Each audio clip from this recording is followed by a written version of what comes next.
Hello दोस्तों, स्वागत है आपका अपने यूट्यूब चैनल प्रतिभा ज्ञान पाठशाला में। आज जो राज्य पर्यवेक्षक का पेपर हुआ था उत्तराखंड में, उसके ये जीके के कुछ महत्वपूर्ण प्रश्न हैं। आप देखना और बताना कैसे हैं। मैं इसका सही उत्तर बताने की कोशिश करूँगा और मैं बिल्कुल आपको सही उत्तर बताऊँगा, गलत उत्तर नहीं बताऊँगा।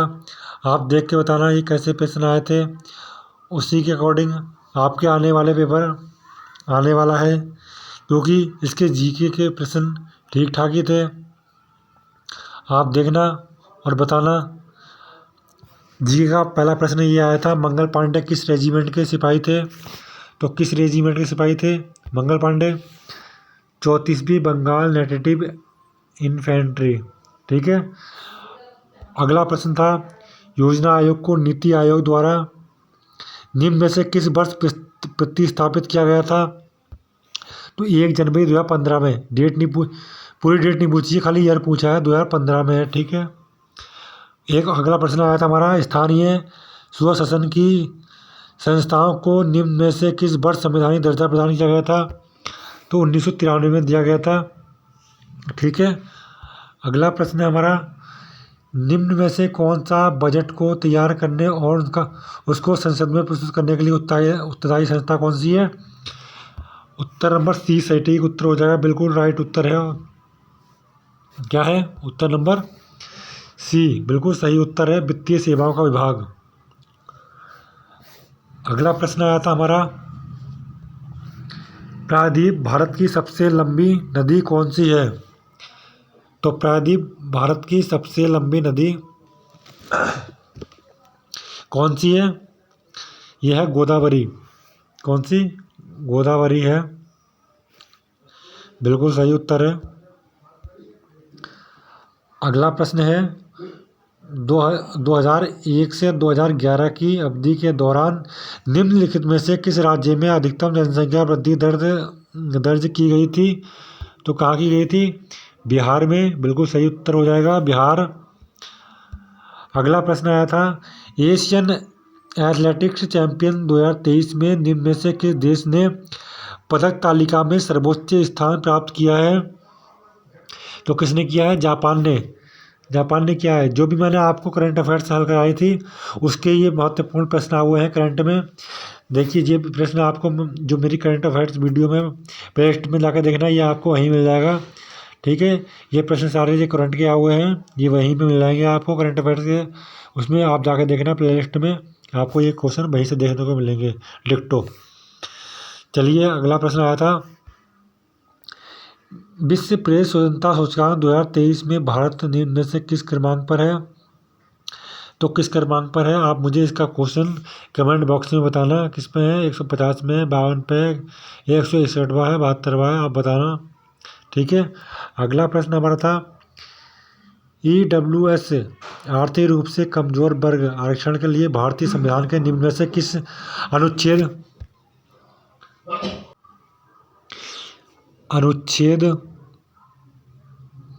में संशोधन किया गया? तो किस में किया गया था? 15 और 16वें अनुच्छेद में। अगला प्रश्न पूछा गया था, वह जगह जहाँ पर चंद्रयान 3 चंद्रमा पर उतरा था, कहाँ, क्या उसका क्या नाम है? उसका नाम रखा गया है शिव शक्ति पॉइंट। क्या? शिव शक्ति पॉइंट। अगला प्रश्न था हमारा,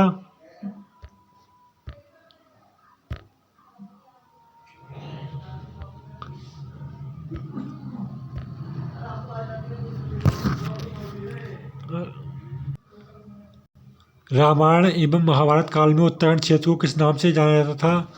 तो किस नाम से जाना जाता था?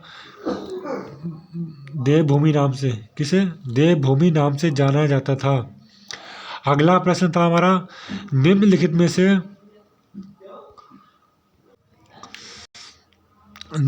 में से एक सही सुमेलित नहीं है। कौन सा नहीं है? तालेश्वर, यहाँ तामपत्र होगा, दानपत्र नहीं है, तामपत्र है। ठीक है, ताम्रपत्र कर लेना आप। कंडार तामपत्र, पांडुकेश्वर तामपत्र, भूदेव की प्रसिद्धि बागेश्वर। ये मुझे आप लोग बताना कमेंट में। मेरे अकॉर्डिंग तो चारों में सही लग रहे हैं, मगर आप बताना इसका राइट उत्तर क्या हो सकता है? कमेंट बॉक्स में आप लोग मुझे।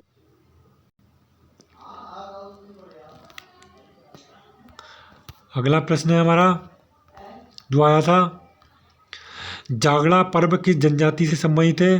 तो सबको पता है जागड़ा किससे संबंधित है, जौनसारी से संबंधित है, मतलब जौनसारी से। अगला प्रश्न था हमारा, प्रसिद्ध मौड़ मेले का संबंध किस नदी से है? किस नदी से है? अलगाड़ नदी से है। अगला प्रश्न आया था 2011 की जनगणना के अनुसार उत्तराखंड के निम्न जनपदों में से किसमें सबसे कम लिंगानुपात है? तो सबसे कम लिंगानुपात पूछा गया था इसमें, तो किसका है? देहरादून का है। वैसे किसका है? हरिद्वार का है, आपको पता होगा। सबसे कम किसका है? हरिद्वार का है। अगला प्रश्न पूछा गया था, वन अनुसंधान केंद्र FRI देहरादून निम्नलिखित में से किस वर्ष स्थापित हुआ था? मतलब हुआ था किस में? 1906 में। बिल्कुल सही उत्तर हो जाएगा हमारा। अगला प्रश्न पूछा गया था, निम्नलिखित में से किस धाम में सर्वाधिक तीर्थयात्रियों द्वारा वर्ष 2022 में दर्शन किए गए थे? तो बिल्कुल सही उत्तर कौन सा हो जाएगा? केदारनाथ। केदारनाथ कहाँ पड़ता है? रुद्रप्रयाग में। सबसे ज़्यादा दर्शन कहाँ किए गए थे? किसके किए गए थे? कौन से धाम के? केदारनाथ धाम के किए गए थे। अगला प्रश्न पूछा गया था, पंडित दीनदयाल उपाध्याय होम स्टे विकास योजना उत्तराखंड में प्रारंभ हुई थी। कब प्रारंभ हुई थी? 2018 में प्रारंभ हुई थी। कब? 2018 में हुई थी। ये प्रश्न पूछा गया था। अगला प्रश्न है जो पूछा गया था, एक परीक्षा में एक छात्र को प्रत्येक सही जवाब उत्तर देने पर 4 अंक मिलते हैं और प्रत्येक गलत जवाब देने पर 1 अंक कम होता है। यदि उसने सभी 60 प्रश्न हल किए और 130 अंक प्राप्त किए तो उसके द्वारा सही हल किए गए प्रश्नों की संख्या बताइए। तो देखिए यहाँ पर सही प्रश्न कैसे होगा। देखिए यहाँ पर एक सही, यहाँ लगे हम सही को मान लेंगे सही, ये सही मान लीजिए, ये गलत, इसको मैं बता देता हूँ कैसे वाला हुआ। ये गलत, तो सही उत्तर पर कितने अंक मिल रहे हैं? सही को मान लो x से और गलत को मान लो 22 से। गलत को 22 से। तो सही और गलत मिला के टोटल अंक कितने प्राप्त किए? टोटल उनने 60 प्रश्न हल किए। कितने? 60 प्रश्न हल किए थे। 60 किए थे। तो सही क्यों, हम यहाँ देखिए सही किए थे कितने? सही किए थे उनने, सही पे मिल रहे हैं 4, तो 4x कर दो, ठीक है। और गलत पर 1 काट लिया रहा है, तो गलत पे कितने काटे जा रहा है? 1। तो बराबर कितने हो जा रहे हैं? टोटल कितने हो रहे हैं? 60 प्रश्न, तो यहाँ 60 कर लेंगे। और नीचे जो दिया गया है उसको आप ऐसे देख सकते हैं, x बाई करके यहाँ 130 आएगा, 130, यहाँ 130 आएगा, यहाँ 60 आएगा। इसमें से ये घटा देंगे, और घटा तो सबको आता होगा, ये घटा के जितना आएगा जो इसको अपने पढ़ा हुआ हाई स्कूल में समीकरण को संतुलन करके घटाते हैं, घटा के जितना भी आएगा वो आपका आंसर होगा। चलिए अगला प्रश्न था हमारा, नीचे दिए गए हुए विकल्पों में से लुप्त संख्या को बताइए। तो लुप्त संख्या पूछी गई है, ये कैसे हल होगा? देखिए ये कैसे हल होगा। पहले आप 6 का गुणा 5 में कीजिए। 6 गुणा 5 में करेंगे 6 5 30 हो जाएगा। 6 5 30, 30 की 4 में करेंगे, 30 की 4 में करेंगे तो हो जाएगा 120। देखिए मैं आपको एक करके दिखाता हूँ। 6 गुणा 5 गुणा 4, इसको लिया, बीच वाले को हमें पूछना है। 6 5 30 और 30 चौक 120, 120 होगा ये। 120 का 12 ले लिया, ऐसी ये है। 7 पंजे 35, 35 छिका कितने हुआ? 210, 210 का 21 ले लिया।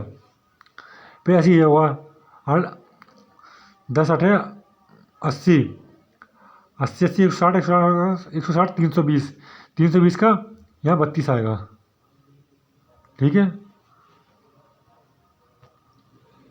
चलिए अगला प्रश्न है,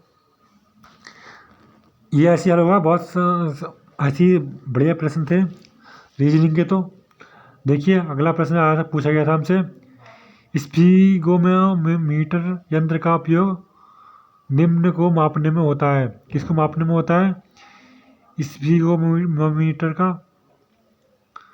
इसका होता है मनुष्य का रक्तचाप नापने में, मनुष्य का रक्तचाप नापने में होता है। ठीक है। अगला प्रश्न पूछा गया था, निम्न विकिरण की भेदन क्षमता सबसे अधिक होती है। किसकी होती है? गामा किरण की होती है सबसे ज़्यादा भेदन क्षमता। कंप्यूटर कोड प्रणाली में क्या सही होगा? तो इसमें सही होगा एक निबल 4 बिट के बराबर होता है। दाढ़ी मार्च कब शुरू हुआ था? 12 मार्च को शुरू हुआ था। 12 मार्च से 6 अप्रैल तक। कितने से? 12 मार्च से 6 अप्रैल तक दाढ़ी मार्च हुआ था। उत्तर नंबर बी सही हो जाएगा। अगला प्रश्न पूछा गया था, रुद्रमा देवी एक स्त्री शासक किस वंश से संबंधित थी? तो ये किससे थी? वारंगल के काकतीय वंश से। ऑप्शन नंबर डी होगा।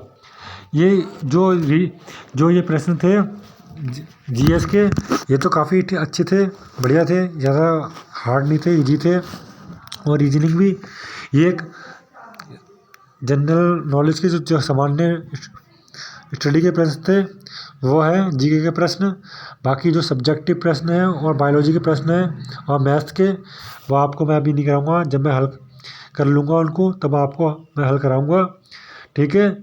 ये कैसे प्रश्न थे देख आपको पता लग गया होगा ये किस स्टैंडर्ड का पेपर था। काफ़ी इजी पूछ रखा था। ठीक है।